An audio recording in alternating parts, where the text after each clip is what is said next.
toward the One, the perfection of love, harmony, and beauty, the only being, united with all the illuminated souls who form the embodiment of the Master, the Spirit of Guidance.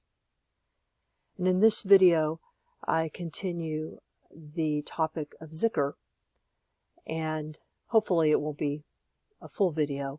There were a few things that I needed to add to the first video, talking a little bit about the various beautiful names of Allah, and providing an example of a musical zikr that Hazrat Inayat Khan specifically transmitted to his murids as an expression of a particular way of understanding and connecting to the zikr.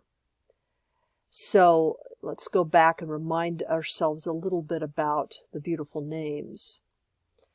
I ended the first video with this slide talking about the various beautiful names of Allah. And as I mentioned, there are a number of different collections of these, and no, at least from a Sufi perspective, no collection is considered definitive, all right? Although there are some names that all collections do have in common, as I said.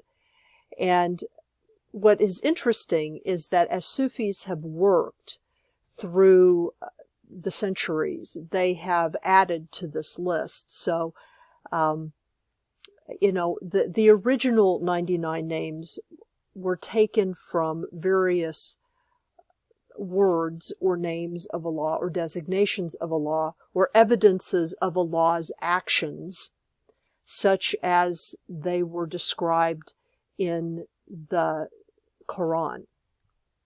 And in fact, the term beautiful names, the beautiful names of Allah, actually is mentioned in a couple of surahs, and it represents those, as I said, the attributes of Allah.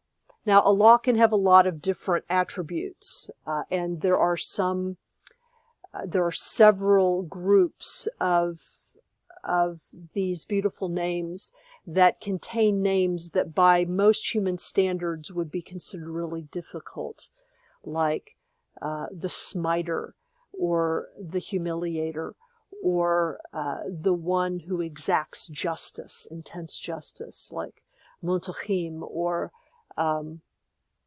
Qaher. Qaher, he who crushes, that which crushes you or forces you into a focus. And what's really interesting in the collections of these names is that a difficult name or challenging name of Allah or disciplining name of Allah is always balanced by its counterpart. And you find this actually in the text of the Quran quite frequently, where God will be, or Allah will be called the judge or the avenger, and then the forgiver, like in the same sentence, like right beside each other. And so in the 99 names, these contrary or contradictory aspects of Allah are often put side by side to each other. And very often there is a third name of Allah that acts as sort of a dialectical counterbalance, so that you may have a negative aspect of Allah or a challenging aspect of Allah, and then a positive aspect of Allah, and then there's another aspect of Allah that unifies, if you will, these two opposites. And in Sufism, this is understood as a way by which to understand Allah's actions in the world. Basically, Allah is understood to be experienced by human beings in a number of different ways. We can experience the power of Allah in love, or we can experience the power of Allah in a tornado. And one may seem really destructive to humans, and another not. Although, some of the consequences of love in human life can be pretty intense too. So, the point is in Sufism is that we come to know all the sides of God, not just the ones that are pretty and la-la and New Age, but the ones that the ones that point out even the difficulties in life and acknowledge those difficulties for one very simple reason: those things lie in us. And they aren't taken as justifications to go out and, take revenge on people. And in fact, Muslims who do this, that when they say Allahu Akbar and they chop someone's head off, in classical Islam, that's considered to be a great blasphemy. If you do that, especially if you do that to civilians or innocent people who have done nothing to you, you do it in order to inspire terror. That is considered to be rank blasphemy, because you're basically, if Allah means love, you're basically using the power of love to destroy another life, and that is considered to be the worst form. It's a form of polytheism. It's a form of shirk or idolatry. And the jurists, the legal experts in Islam, even today, are pretty clear about that. In fact, there have been fatwas that have been issued specifically about that in our present day and time, against terrorists, against groups like ISIL or Al-Qaeda for doing things like that. So the tradition's pretty clear that these names, these difficult names of Allah, are, especially if you use them in Dhikr, are only to be used if you use their counterbalance elements, because these represent parts of ourselves, negative or challenging parts of ourselves, what Sufis call nafs, that we are trying to purify and to recast, reframe into a more positive and creative light. And that gets all into Sufi metaphysics, which we can discuss at some point. But these are all part of the Dhikr process, so that if you're having difficulties with certain behavioral issues in your own life or certain ego issues in your own life, you may actually be assigned a difficult aspect of God, because that's the aspect of God that you're dealing with in yourself. And you may need to face it. So that's one of the sort of medicinal ways, if you will, in which the names of Allah are used spiritually. Now, I just really quickly went to Amazon and looked up the beautiful names of Allah in order to show some of the different volumes that are available. I personally have like 4 or 5 collections of these. This one by Al-Ghazali is considered one of the most classical or traditional, and I do have this copy actually, and it's quite good. And then you can actually get flashcards and memory cards for kids. This is one that was done by Bawa, who was Muhyiddin, who is a, I mean, I say was because he has passed, but he is a very famous Sufi out of India. And you can just find all kinds of names of Allah, beautiful names. So this is something that is still very, very popular. And it's something that Sufis actually use to sort of, for Sufis that are interested in proselytizing, which some Sufi orders do that, this is one of the things that they will sell. Now, the Sufi Ruhaniyat, which is one of the larger of the Hazrat Inayat Khan lineages, has produced this volume that is called Physicians of the Heart. And it is its collection of 99 names. It's actually a fairly hefty collection. And it isn't just sort of a new age version of the Sufi names. There have actually been a couple of those that have come out.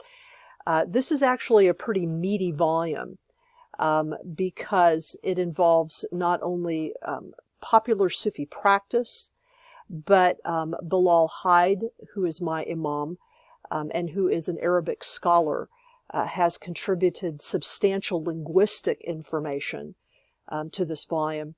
And then Faisal Muqaddam, who is listed here, is not only a Sufi, but he is also an initiate of what is called the Diamond Approach, which is an interesting cognitive psychological school, philosophical school, that combines Sufism, Mahayana Buddhism, and cognitive psychology, cognitive and Gestalt psychology together.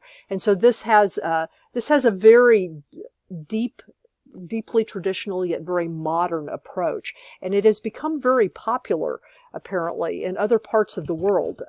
Indonesia, they sell a lot of copies of it there, even though it's in English. So it's very recommended, and I actually recommend this book and use it a lot. In fact, I am one of the first. When this book was first being compiled and published, I was one of the first 100 people to donate money to make this happen, and it's been around now for almost 20 years. So it's a very well regarded book, and I highly recommend it if you're interested in this sort of thing. And as a final close to this, I wanted to present a zikr, a musical zikr that Hazrat Inayat Khan gave to his students, transmitted to his students. And it's a version of La ilaha illallah, but he was pronouncing it La ilaha illallah, because El, especially in Urdu, El has a very specific meaning. So it's La ilaha illallah. And the musical scale that he is using is a type of raga, and it's a raga that is performed in the morning. And it's sort of he presented this musical recitation of this zikr as a way by which to really settle a person. And there is actually a movement to it, but I'm not going to do that movement so that I can concentrate on the singing. La ilaha illallahu, la ilaha illallahu, la ilaha illallahu, la ilaha illallahu, la ilaha illallahu, la ilaha illallahu, la ilaha illallahu, la ilaha illallahu. Now the hu at the very end of that is something that Sufis often say as a syllable representing the sort of essence or spirit of Allah as it spreads through reality. And it is a syllable in Arabic. And so when you say Allahu Akbar, what that hu does is it emphasizes the absolute essence or beingness, if you will, of Allah. So oftentimes hu is added or can be chanted individually as an additional zikr practice. And oftentimes when specific names of Allah are chanted, you'll notice that the syllable ya is added to the name. So for example, the name of Allah that is the peacemaker or is peace, Salem, the actual word is as-salem, as-salem. But when you're chanting Salem, you will often say Ya Salem, and what that Ya does is it's sort of an honorific. It's sort of like saying, oh great maker of peace. Oh, it sort of is it opens the heart up to, it's almost like a supplication to the essence of what that word means. And so you'll even hear people say Ya Allah, Ya Allah, Ya Allah, opening themselves up in supplication to the essence of the ultimate divine love. So that's what that syllable is. So this went on longer than I thought, but I think that I presented some good information. So hopefully you will find this useful if you're interested in developing any kind of practice.